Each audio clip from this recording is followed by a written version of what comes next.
Hey guys, Mrs. Tupper here again, and you're getting ready to read the first 100 lines of Sir Gawain and the Green Knight. I'm here in our digital textbook on page 168, so you can follow along by going to pearsonrealize.com or flipping to the print book. Just a reminder, the focus here is medieval romance, right? These are legends. And on 168, it tells us some of the characteristics, and the worksheet that you're doing requires you to list some of these things, right? So here we have heroic figures and memorable deeds, quests, right? The search for something important. We talked about that. And then patterns. We haven't talked about that. Patterns, things coming in three.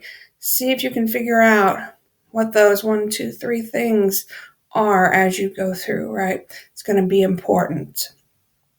Also remember to look back at your Cornell notes. It'll talk there about like the mystical time and setting and things like that you want to know about. All right. And also, don't forget, there can be plot twists. All right. Okay. So let's get into the text real quick because I want to talk about it a little bit. Like the Canterbury Tales, it is difficult. Okay. So you're going to have to kind of parse each line, right? It's hard. All right. There we go. Get that to catch up there from Sir Gawain and the Green Knight. There we go. Now you'll notice here, there's not an author because it's by anonymous. We don't have an author. We don't know who wrote it or who originally recorded it, right? The only thing we have here is the translator of this particular edition.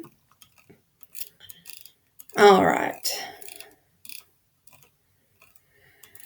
So we're going to talk a little bit more about King Arthur when we get into the next reading next week.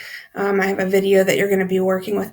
But if you don't know a lot about him, go ahead and click this video and watch it real quick. That'll help.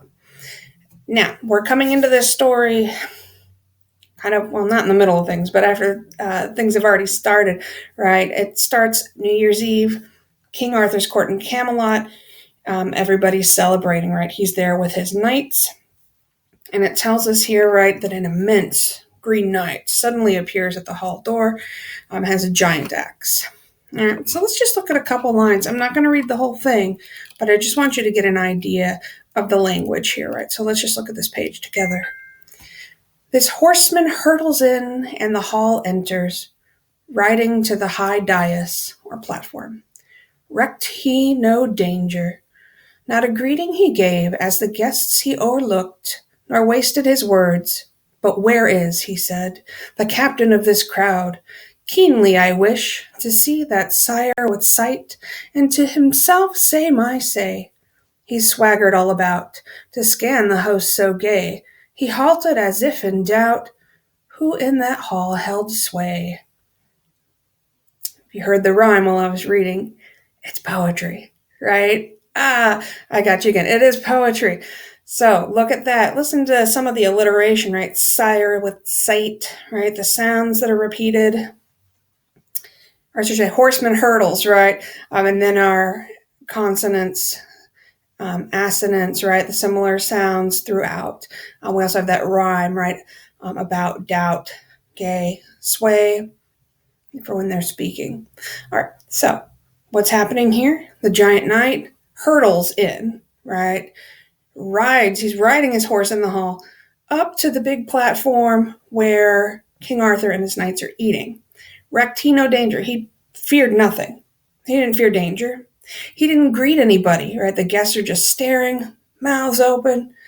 But the knight's not wasting words. All he says is, where is your leader? Which we know to be King Arthur, right? He wants to go up to him and talk to him, right? He has a say. He's swaggered all about, right? He's looking around, scanning, trying to find out who in the hall is the king just by looking at him. All right? So you can kind of see we've got to pick those words apart. So take your time with this. The 100 lines are going to take you a little while. That's why we didn't do it all at once. All right? So you'll keep going through. And you know you've already... Oh, look, there's the number 3. What are the 3 main points of the Green Knight's speech? three's come up a few times. You know already kind of what's going to happen. In this section, I help you out a little bit with your timeline, right? The knight comes in and issues his challenge. You need to figure out what that challenge is, and wants to see who is going to respond, right? We do have someone start to respond at the end. And you also see a lot of name calling, right? The Green Knight is talking mad trash about all of these supposed knights, right? Saying that they look beardless, they don't look tough enough to take him on. And there's also some miscommunications, right? Arthur thinks he's there for like a friendly competition, like almost like a joust, like a little tournament, but he's there for something else, right? Which you will find out as you read. Let me know if you have any questions. Enjoy.